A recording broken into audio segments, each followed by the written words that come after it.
ఏపీలో వారం రోజులుగా పెట్రోల్ డీజిల్ కొరత ఉందని, ఇంధన కొరతతో ప్రజాజీవనం అస్తవ్యస్తమైందని సజ్జల తెలిపారు. ప్రభుత్వం నిద్రపోతుందో నటిస్తుందో తెలియడం లేదని ఎద్దేవా చేశారు. పెట్రోల్ డీజిల్ సమస్య ప్రభుత్వం పరిష్కరించడం లేదని సజ్జల మండిపడ్డారు. ఈ 4-5 రోజులుగా ఈ రోజు కూడా దాన్ని సరిదిద్దడం కాదు, సరిదిద్దాలి. అలాగే ఎందుకు లోపం ఇది వచ్చింది అనేది కూడా కనుక్కోవాల్సిన ప్రభుత్వం అనేది కంప్లీట్ అసలు అటువైపు చూడవేలా నిద్రపోతుందో లేదంటే నిద్ర నటిస్తుందో సాక్షాత్ ముఖ్యమంత్రితో సహా.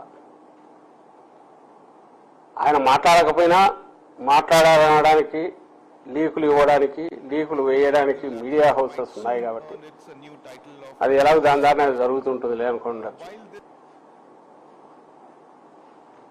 కానీ వాస్తవ పరిస్థితి చూస్తే మాత్రం రోడ్డు మీద రోజు రోజుకు దిగదారి. నిన్నటికి వచ్చేసరికి అసలు స్టాండ్ స్టిల్ అయిపోయింది. ఈ రోజుకి అట్లే ఉంది. కానీ ఈ రోజు కూడా ఆయన ఏదో అందరితో మాట్లాడుతున్నారు. ఇలా వద్దు, అన్ని ఎక్కడా లోటు రాకూడదని చెప్తున్నారంట, అందరికి చెప్పారనేది వస్తుంది. ఇప్పుడు క్వశ్చన్ వచ్చి, దేశమంతా ఒక క్రైసిస్ వస్తే దాంట్లో పార్ట్గా మనకు వస్తే దాన్ని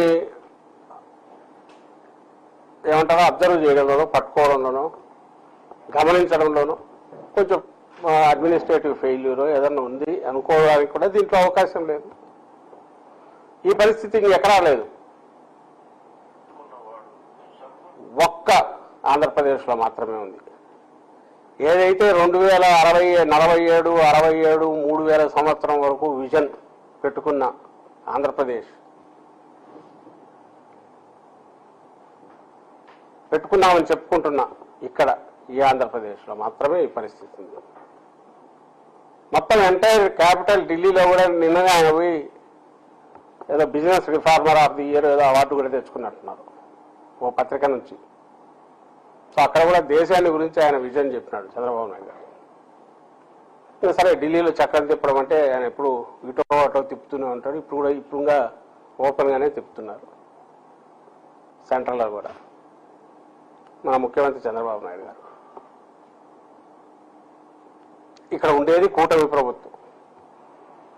కొన్ని సెంట్రల్ నుంచి డీజిల్ ఏమంటారు, ఇవి రావాల్సినవి, పెట్రోల్ డీజిల్ రావాల్సింది అక్కడి నుంచి కూడా.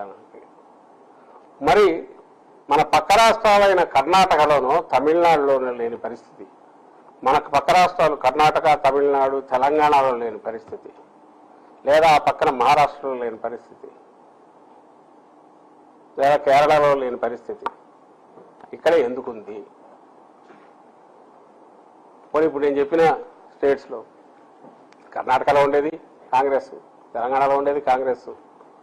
పోనీ అది ఇప్పుడున్న ఎన్డీఏ కూటమి కాదు. తమిళనాడులో ఎన్నికలు మొన్న జరిగింది, అక్కడ ఉండే ఇండియా కూటమి ప్రభుత్వం. ఒక్కడ లేదు ప్రాబ్లం, ఇక్కడే ఎందుకుంది కూటమి ప్రభుత్వం ఉండి. ఆ కూటమికి హెడ్ చేస్తున్నది, నాయకత్వం వహిస్తున్నది చంద్రబాబు నాయుడు గారు, అనుభవజ్ఞుడైన చంద్రబాబు నాయుడు గారి చోట ఎందుకు జరుగుతుంది? దానికి మాత్రం ఆన్సర్ ఇవ్వట్లా. ఎందుకు ఈ పరిస్థితి ఉంది రాష్ట్రంలో అనడానికి ఆన్సర్ ఇవ్వట్లా. వాళ్ళ మీడియా ద్వారా కొంచెం ప్రయత్నం చేశారు, లేదా శాఖ మంత్రి మన ఎప్పుడో చెప్తూ ప్యానిక్ బయింగ్ లాగా కొంటున్నారు, తీసుకుంటున్నారని. మరి మిగిలిన చోట్ల ఎందుకు లేదు?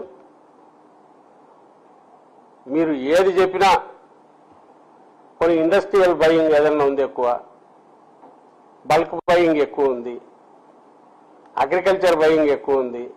సరే, ఏ సాధన చెప్పండి, ఏ కారణమో చెప్పండి, ఇవన్నీ పక్క స్టేట్లో లేవా? అక్కడ వరి కోతకు వచ్చింటుంది, అక్కడ మైన్స్ ఉన్నాయి, అక్కడ ఇండస్ట్రీస్ ఉన్నాయి.